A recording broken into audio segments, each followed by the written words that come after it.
Hello everyone, SIKH CHANNEL, and welcome to another episode of Talk with me, Kamal. Today we're going to be talking about living with an invisible illness. Living with an invisible illness, especially within our community, is something that isn't talked about as openly as we would love it to be, like it to be.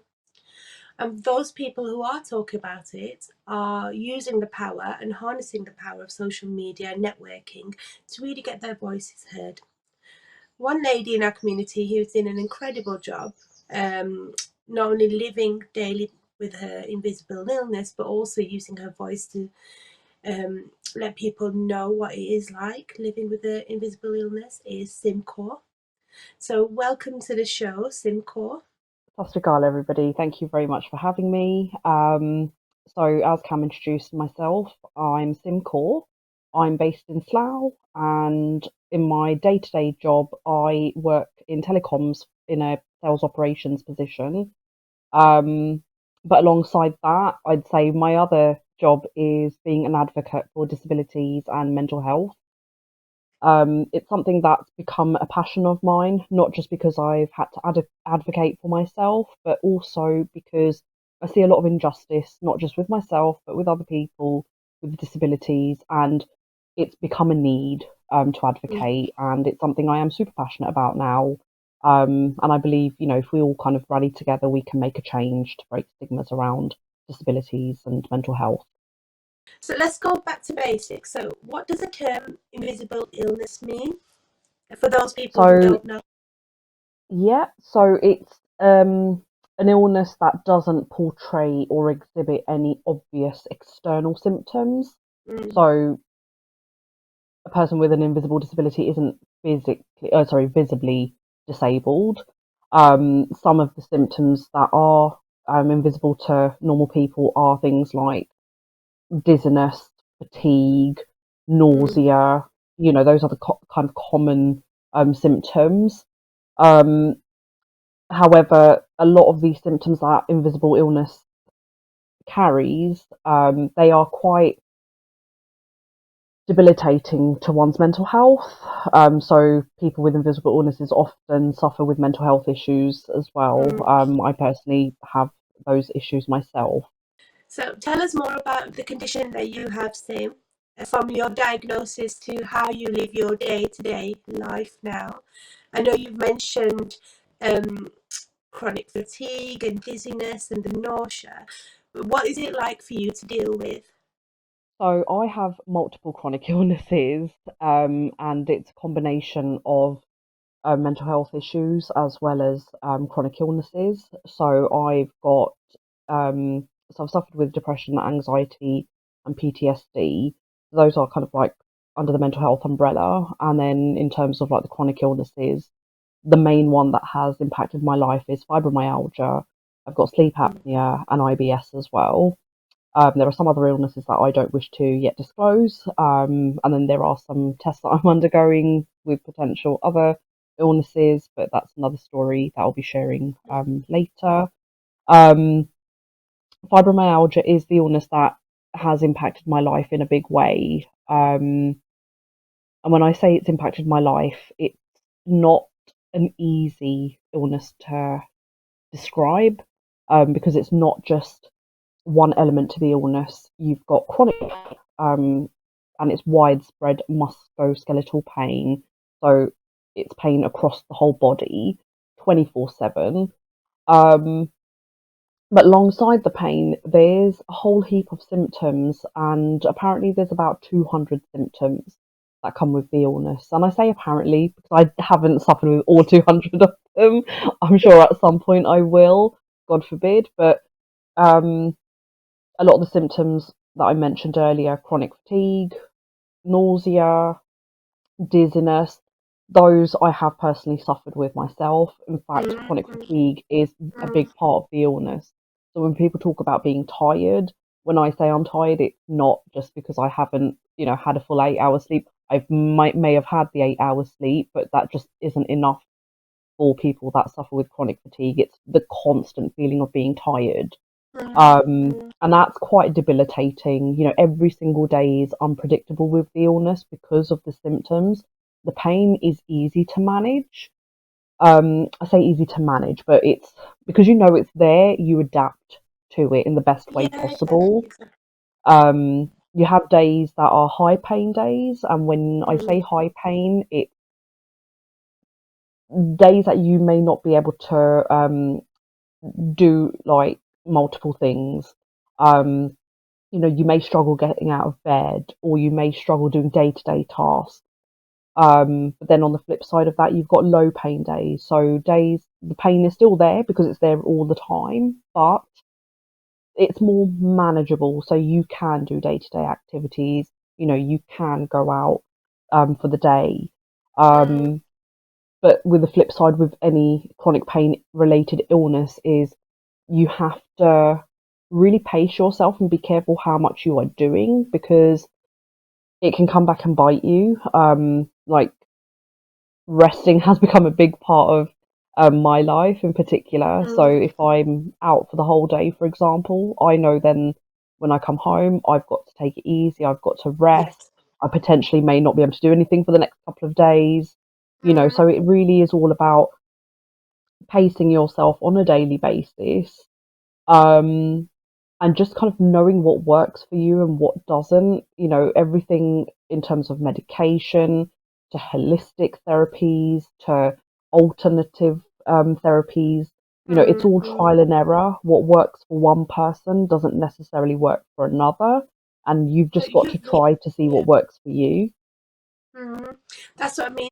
Because you've had this condition and it is day to day, and you are living with these symptoms, um, and you never know when the flare up's going to happen. You've had to kind of learn and adapt yourself, haven't you, to your Yeah, lifestyle and absolutely. trying different things and looking at ways that you can help ease the pain. So, what do people not really know or get wrong about your condition? You've mentioned the tiredness. Like I always get up and I was like, oh, I'm so tired, and yeah, I've got children, so you know they have I've interrupted sleep quite often. But yeah, like you said, your tiredness is definitely connected with your illness, and it's something that you know people can just make a flippant comment, "Oh, why are you tired?" and things like that, but they don't necessarily get that. What else do you know? Have you had Yeah, issues like that it. with people? Do you know what? There's a lot. Um, there's a lot. It's the unknown. Um, And I think what it comes down to is education because Mm, there isn't a lot of education around invisible illnesses. Like a lot of people don't speak up.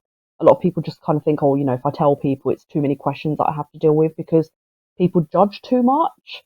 And especially like in our community as well. And I know we'll talk about that a bit later on. But, you know, one of the things that I found quite difficult to start with was it's the people around me that just were not understanding me and that was quite frustrating. And it's things like, you know, having a flare up. So, for example, you know, I get hot flushes quite a lot and it's something I struggle with a lot, you know. So I'm sitting there fanning myself, you know, and people are like, oh, you know, what's wrong? What's wrong? And it's like, well, you know, I get hot flushes. I've got this illness. And you know, at the risk of not wanting to talk about your illness too much, you end up having to talk about your illness because you're having to explain constantly yeah. why you're having hot flushes, why your feet Mm, are swollen, you know, why mm, you're all of a sudden feeling irritation on your skin or sensitivity to noise and things like that. You know, there's a lot of symptoms that you're trying to explain, which people mm, just don't understand. And when you're trying to explain your illness, it's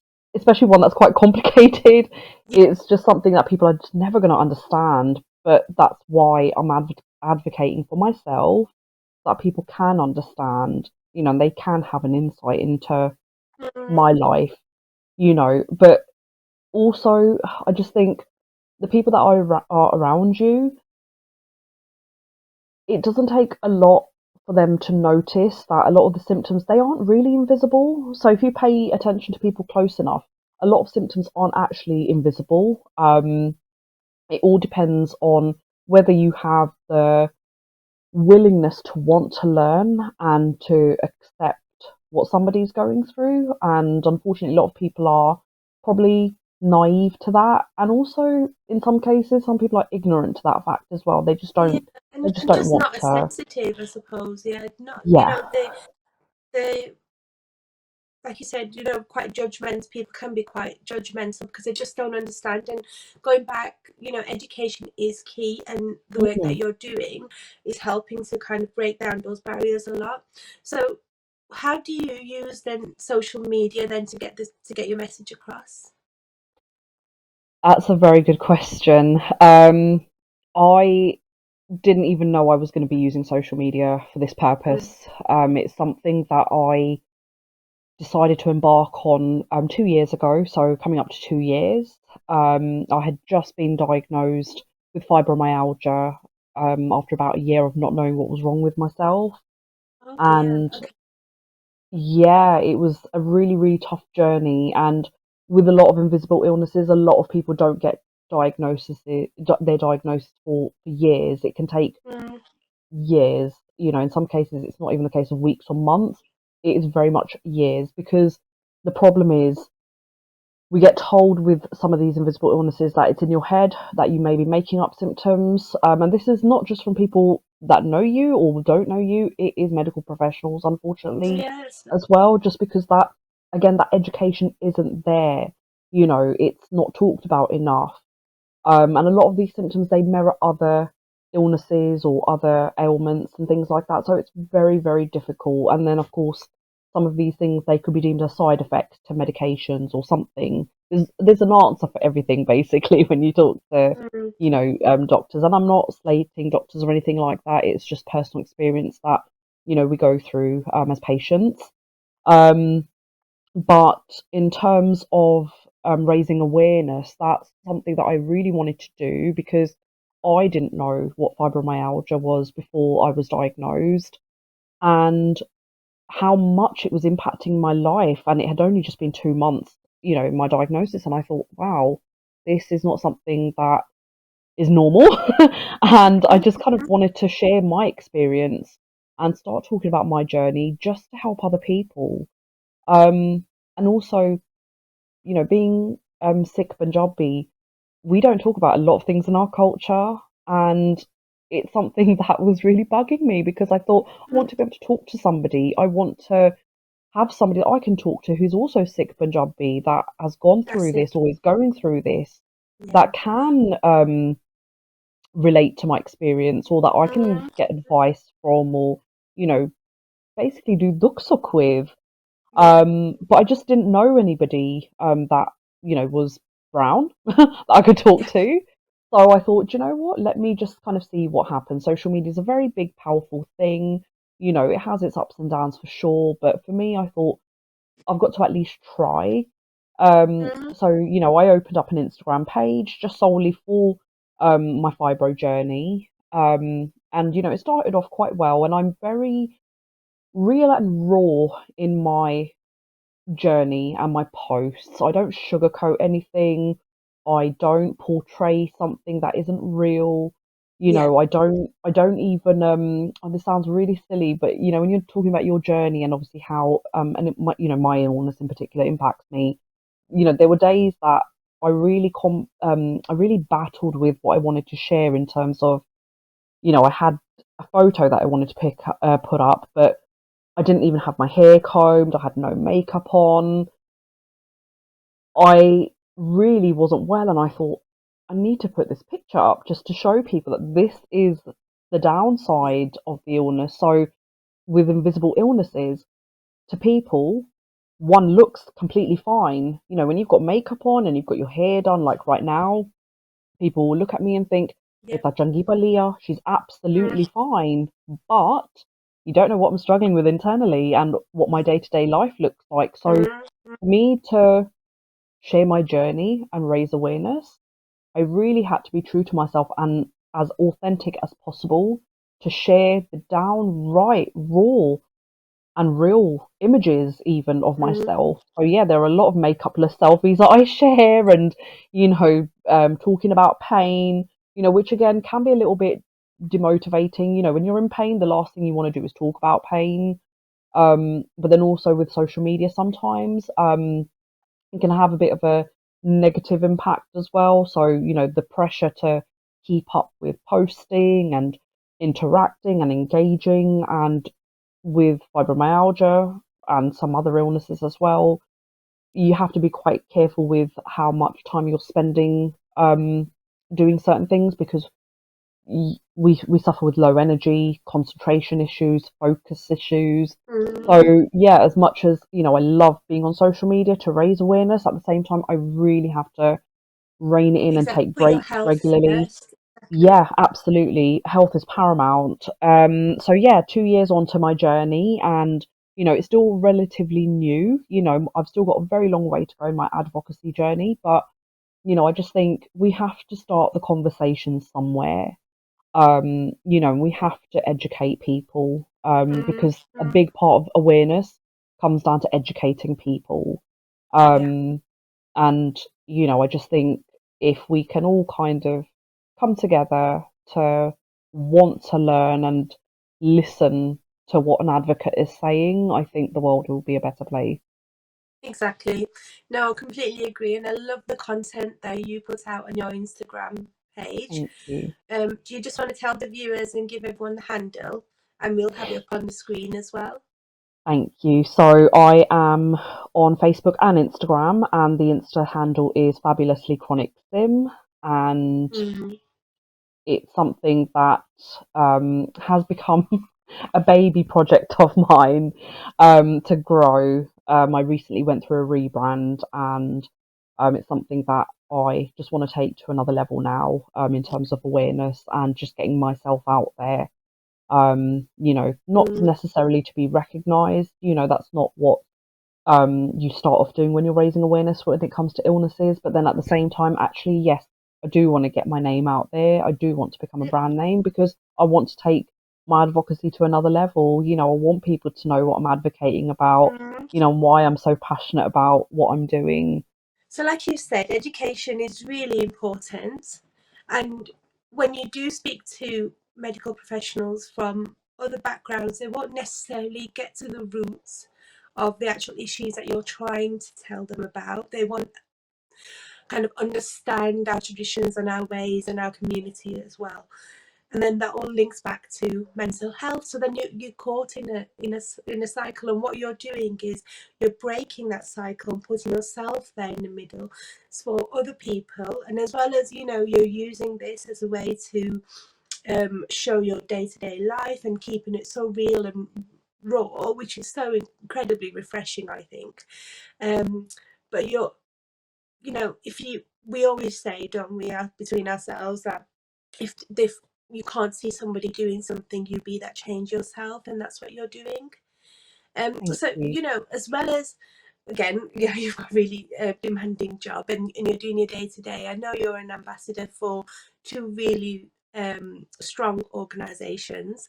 So do you want to tell the viewers a little bit more about that? Yes, Chronically Brown is one of the organisations that I'm an ambassador for. They are a charity organisation, and they are very much here to normalise and break stigmas around all illnesses, disabilities, mental health issues amongst the South Asian community. A lot of the things that, as an organisation, we are trying to do is to talk about taboo things, to normalise these conversations within the South Asian community, things Mm, that impact us on a day-to-day basis, be it our illnesses, be it our disabilities, mental health issues, talking about things like ableism, in particular, when you're looking at the community of disabled people, it's very white centric. We are trying to add more South Asian voices into the picture, but mm, in our culture, we're not allowed to talk about a lot of things. A lot of things are brushed under the carpet. There's that phrase, "Loki ki gange," what will people think? That's why people don't speak up. So we are trying to encourage more people to come forward to speak about the issues that impact them. And part of my role is to, support Chronically Brown's campaigns. So spreading the word to raise awareness on whatever topic we are talking about, at any given time. but also supporting the team that we're working with as well. So other ambassadors, other team members, workshops, Mm. Instagram lives, things like that, joining and sharing to help spread the word and raise awareness. Fantastic work that Chronically Brown is doing, and I know it's headed up by SIKH Kaur, who is again living with an invisible illness herself, and living, and she openly shares her journey as well. So if the viewers have got time, please check out Chronically Brown on Instagram and the podcast and all the other content that comes with it. It is, is it's content for people like us, buyers. And again, that's what Sim is doing. You're doing a fab job, getting your voice heard in that respect as well. So Thank you're you. also an ambassador for Models of Diversity as well. So do you want to tell the viewers a little bit about that? Yes, absolutely. So Models of Diversity are a great organisation, charity, who are looking to break stigmas and barriers around the fashion and media industry, especially when it comes to diversity and inclusion. And when we talk Mm, diversity and inclusion, we're not just talking about people of colour, we are talking about people that have visible and invisible disabilities. yeah. Um, I do personally believe that the fashion and media industry have a long way to go when it comes to diversity and inclusion in that Yeah. regard. There Mm, are not many disabled faces in the mainstream media. Be it a physically, a visibly disabled person or an invisible disabled person. So I just think the work that they are doing and the mission that they're on, it's something so profound. And I think they're doing an amazing job so far. And I can't wait to see where the journey takes them. mm, My journey with the organisation is still fairly new. I only joined a couple of months ago, and part of my role is to obviously support the organisation, so support their campaigns that they have. Um, as they are a charity-led organisation, it's to help support with fundraising. So at some point, over the next year, I'll be having some fundraising opportunities where I will be able to raise funds for the charity for mm, them to continue to do the amazing work that they do. And also to support the other ambassadors that are part of the team as well. You can't do something on your own. You've got to be able to yeah. support and encourage Yeah. each other to do a great job. And that's the Mm, same thing with Chronically Brown as well. We're all supporting each other, in what we're doing. And both the roles are fairly similar in the sense that whatever campaign there is, you're supporting the organisation that you're an ambassador for. You are exactly. part of the team. Yeah. And Sim, any organization that has you on board, they're always going to benefit. You're such a strong Thank you. lady. You really are breaking down those barriers. Um, you know, coming back to what you've said at the beginning, mental health and your and people living with chronic illnesses do go hand in hand. You need to have someone who will help break down those barriers and really educate our generations, not just the generations before us, but the ones that are going to be coming after as well. Unfortunately, we are human. We're going to be having issues like this down the line as well, and if there's places where people can go in a safe environment to have those conversations, and giving them the knowledge and the support that they need, then that they can go to their family and into their community and actually explain you know why I'm tired and why I'm having this symptom and why I'm having this symptom. So we're not having to go down that long-winded route that you seem to be having with people that you come across when you're just explaining that you're having hot flush.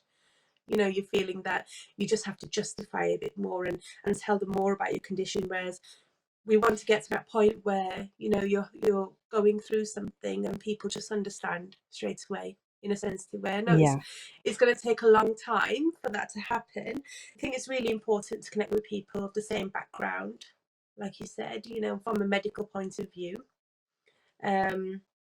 Also, let's normalize. people living with chronic illnesses, and helping to break down those barriers as well. You know, encourage people who are watching to share your content, to read and comment and like, and really connect with you a bit more if there's anything that they want to discuss. So, Sim, Absolutely.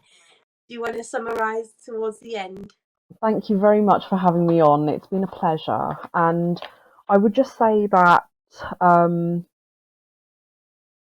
doing what I'm doing in terms of advocating, it's not easy. You know, putting myself out there publicly, it's not something I ever thought I would be doing or would ever need to do.